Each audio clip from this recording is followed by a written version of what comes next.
This may be the most important speech I've ever made.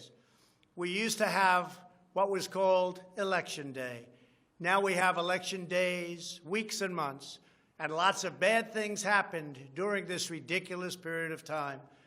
I want to explain the corrupt mail-in balloting scheme that Democrats systematically put into place that allowed voting to be altered, especially in swing states, which they had to win.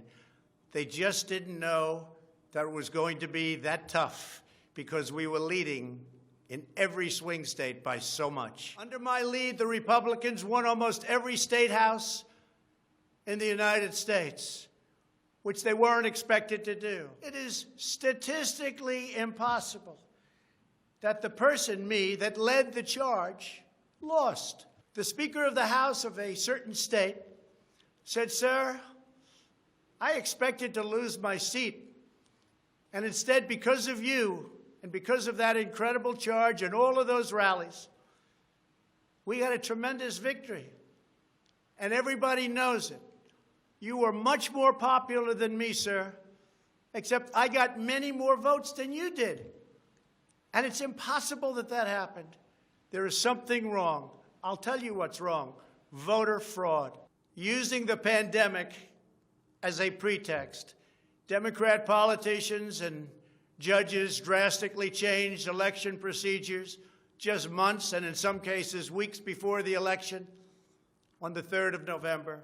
Very rarely were legislatures involved, and constitutionally they had to be involved.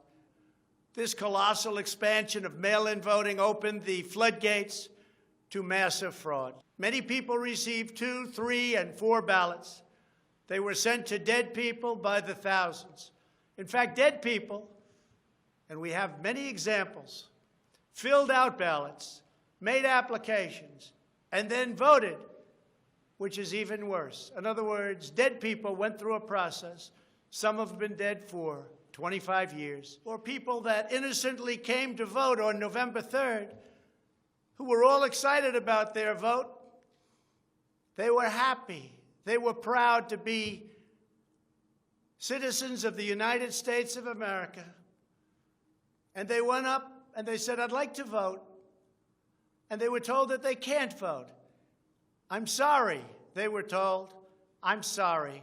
You've already voted by mail-in ballot. Congratulations. We received a ballot, so you can no longer vote." They didn't know what to do. They had no one to complain to. Most just left and said, "That's strange."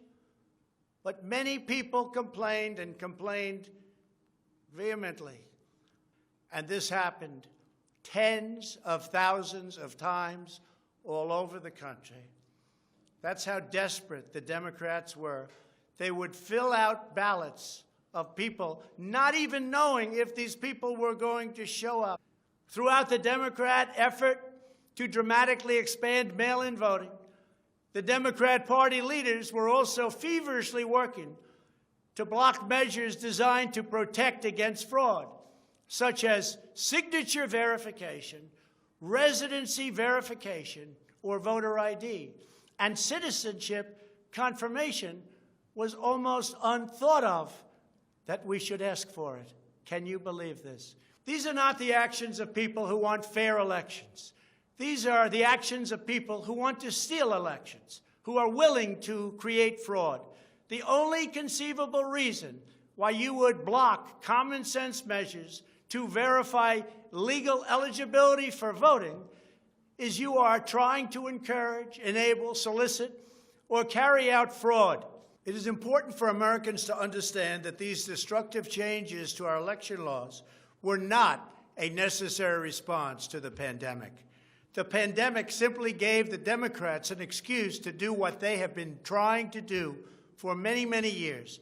In fact, the very first bill that House Democrats introduced when Nancy Pelosi became Speaker was an attempt to mandate universal mail-in voting and eliminate measures such as voter ID, which is so necessary.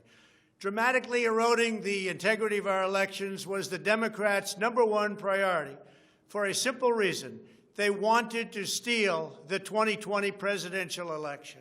All of the Democrat efforts to expand mail-in balloting laid the groundwork for the systematic and pervasive fraud that occurred in this election. In Pennsylvania, large amounts of mail-in and absentee ballots were processed illegally and in secret in Philadelphia and Allegheny counties without our observers present. They were not allowed to be present. In fact, they weren't even allowed in the same room. They were thrown out of the building, and they looked from outside in, but they had no way of even seeing because there were no windows, and the windows that were there were boarded up. Democrats even went to the Pennsylvania Supreme Court to block observers from receiving access. There is only one possible reason that the corrupt Democrat political machine would oppose transparency during the vote counting. It's because they know they are hiding illegal activity. It's very simple. One of the most significant indications of widespread fraud is the extraordinarily low rejection rates for mail-in ballots in many key states. These are the states that I had to win. In swing state after swing state, the number of ballots rejected has been dramatically lower than what would have been expected based on prior experience. That means years and years of voting.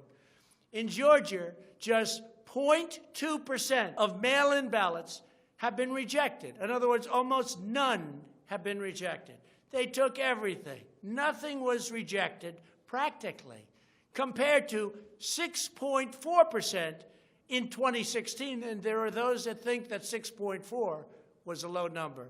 So think of it. Almost none were rejected. We have seen similar declines in Pennsylvania, Nevada, and Michigan. Ballots weren't rejected, especially if they happen to be in Democrat areas. These irregularities are inexplicable unless there is a deliberate effort to accept ineligible ballots or fraudulent ballots. In Clark County, Nevada, where most of the state's voters reside, the standards for matching a signature using the signature verification machine were intentionally lowered to allow large numbers of ballots to be counted that otherwise would never have passed muster. This machine was set at the lowest level. According to one report, in order to test the process, 9 voters in Clark County cast ballots with intentionally incorrect signatures, and 8 of the 9 ballots were accepted and counted. They said you could sign your name as Santa Claus, and it would be accepted. The reason for this is clear. They were not verifying signatures because they know the ballots have not been filled out by the voters in whose names they were cast. In other words, people filled them out that had nothing to do with the names on the ballot. A simple recount of the ballots under these circumstances only compounds the fraud. The only way to determine whether there was an honest vote is to conduct a full review of the envelopes in the relevant states. You will find that many of them, tens of thousands, have fraudulent signatures. In the recent recount in Georgia, which means nothing because they don't want to check signatures, and if you're not going to check signatures in Georgia, it doesn't work. But we have a Secretary of State and a governor who made it very difficult to check signatures. Why? You'll have to ask them. But without a signature match or check, it doesn't matter. They found thousands and thousands of votes that were out of whack, all against me. This was during a recount that I didn't even think mattered. They found many thousands of votes, and that recount didn't matter. The one that matters is the one that's going on now.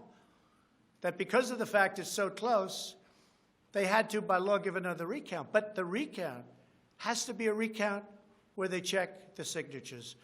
Otherwise, they're just checking the same dishonest thing. This is a national disgrace.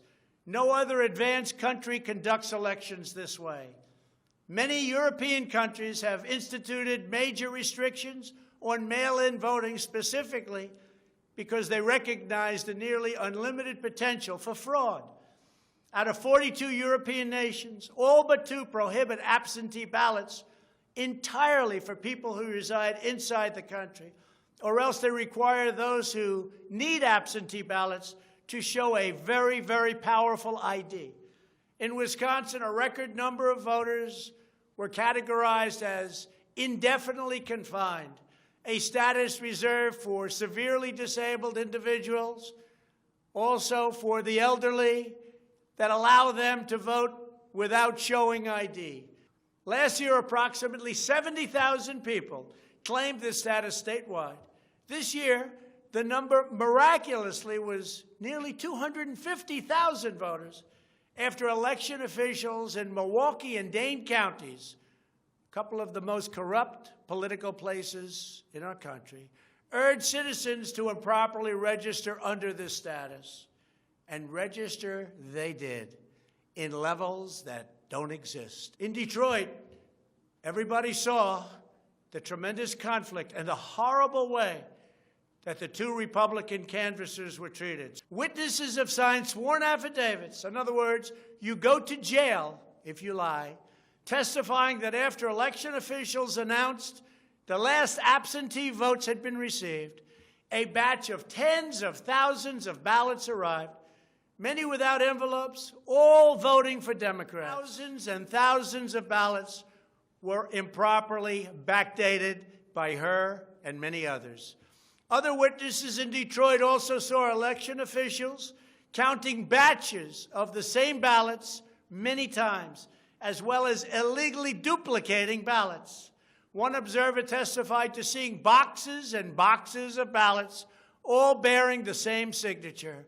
Another observer in Detroit gave sworn testimony that he saw countless invalid ballots that did not belong to properly registered voters, and then witnessed election workers in Wayne County entering fake birth dates into the system in order to illegally count them. And also, there were more votes than there were voters. Think of that. You had more votes than you had voters. That's an easy one to figure. And it's by the thousands. Dozens of counties in the key swing states have more registered voters on the rolls than they have voting-age citizens, including 67 counties in Michigan. All of this is evidence. In Wisconsin, the state's Board of Elections could not confirm the residency of more than 100,000 people, but repeatedly refused to remove those names from its voter rolls before the election. They knew why, nobody else did. I knew why. They're illegal voters. It is important to know the problems with mail-in balloting. Pennsylvania, Michigan, Nevada, Georgia, Arizona, and most other states allowed anyone to get an absentee ballot and cast their vote without showing any ID. The voting took place entirely on the honor system. No identification of any kind was required. Most Americans would also be shocked to learn that no state in the country verifies United States citizenship as a condition for voting in federal elections. Tens of thousands of voters across Pennsylvania were treated differently based on whether they were Republicans or Democrats. Voters who submitted flawed ballots in some Democrat precincts were notified and asked to fix their ballots, while Republican precincts, and in particular Republican voters, were not so notified, which plainly violates the Equal Protection Clause of the United States Constitution. If you were a Democrat, we're going to fix up your ballot, make sure it's perfect. If you were a Republican, don't even talk about it. And on top of everything else, we have a company that's very suspect. Its name is Dominion. With the turn of a dial or the change of a chip, you can press a button for Trump, and the vote goes to Biden. What kind of a system is this? We have to go to paper. Maybe it takes longer, but the only secure system is paper. In one Michigan county, as an example, that used Dominion systems, they found that nearly 6,000 votes had been wrongly switched from Trump to Biden. And this is just the tip of the iceberg. This is what we caught. How many didn't we catch? Are there hundreds of other examples throughout the country? Are there thousands? We just got lucky, and they called it a glitch. But we found numerous glitches that evening. 96% of the company's political donations went to Democrats, not surprisingly. And frankly, when you look at who's running the company, who's in charge, who owns it, which we don't know, where are the votes counted, which we think are counted in foreign countries, not in the United States, Dominion is a disaster. So we're not looking to show you 25 faulty or fraudulent votes, which don't mean anything because it doesn't overturn the state, or 50 or 100. We're showing you hundreds of thousands, far more than we need, far more than the margin, far more than the law requires. We can show many times what is necessary to win the state. The media knows this, but they don't want to report it. In fact, they outright refuse to even cover it because they know the result if they do. Even what I'm saying now will be demeaned and disparaged, but that's okay. I just keep on going forward because I'm representing 74 million people, and in fact, I'm also representing all of the people that didn't vote for me. The mail-in voting scam is the latest part of their 4-year effort to overturn the results of the 2016 election, and it's been like living in hell. Our opponents have proven many times, again and again, that they will say and do anything to get back into power. The corrupt forces who are registering dead voters and stuffing ballot boxes are the same people who have perpetrated one phony and fraudulent hoax after another.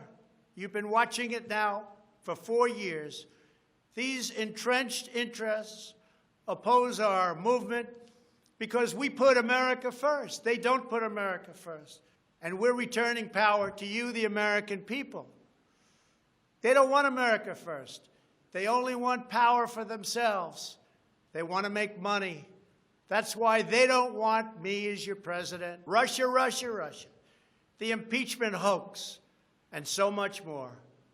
Robert Mueller spent $48 million of taxpayer money investigating me for 2.5 years, issued over 2,800 subpoenas, executed nearly 500 search warrants, issued 230 orders for communications records, and conducted 500 witness interviews, all looking to take me down.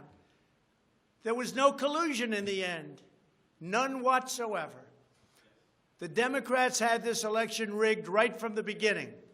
They used the pandemic, sometimes referred to as the China virus, where it originated, as an excuse to mail out tens of millions of ballots, which ultimately led to a big part of the fraud, a fraud that the whole world is watching.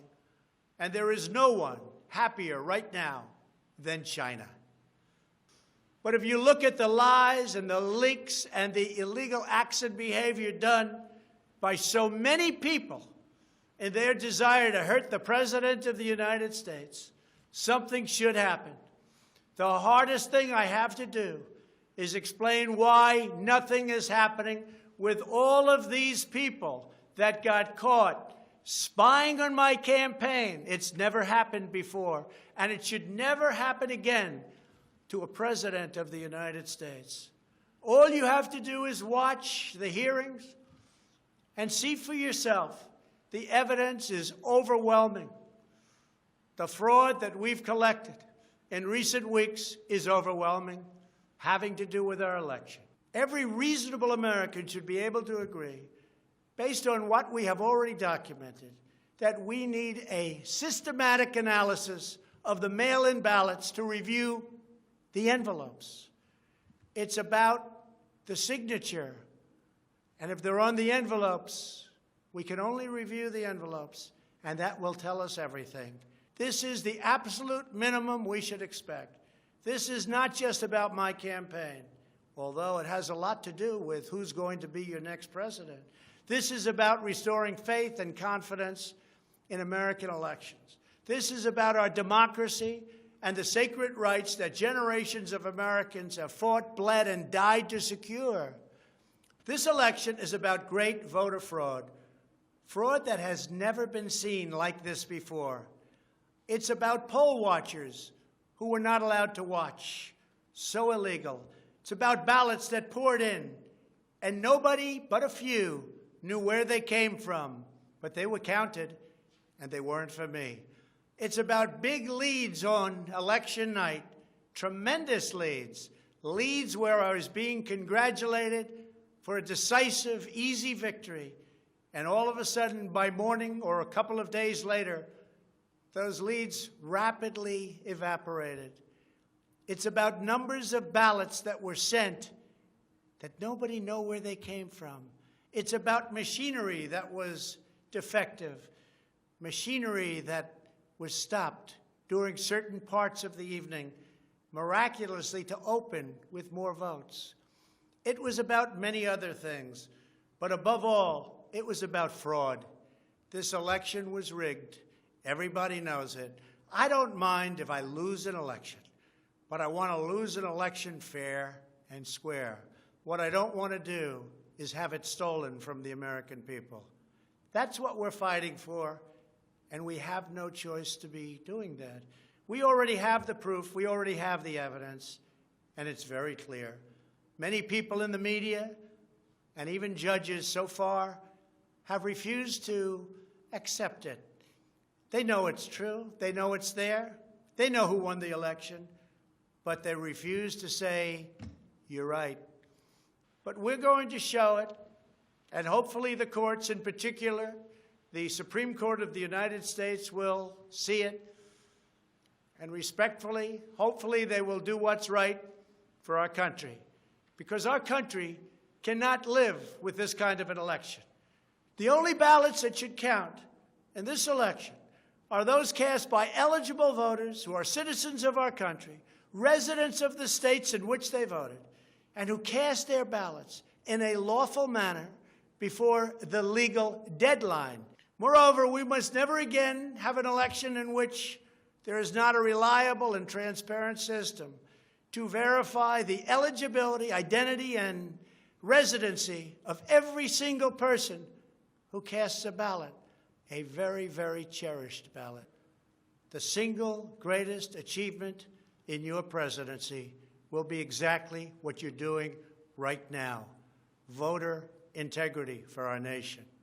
It's more important than any of the things that we discussed. If we don't root out the fraud, the tremendous and horrible fraud that's taken place in our 2020 election, we don't have a country anymore.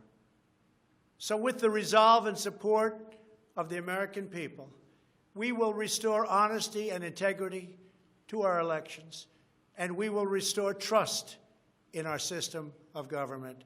Thank you, God bless you, and God bless America.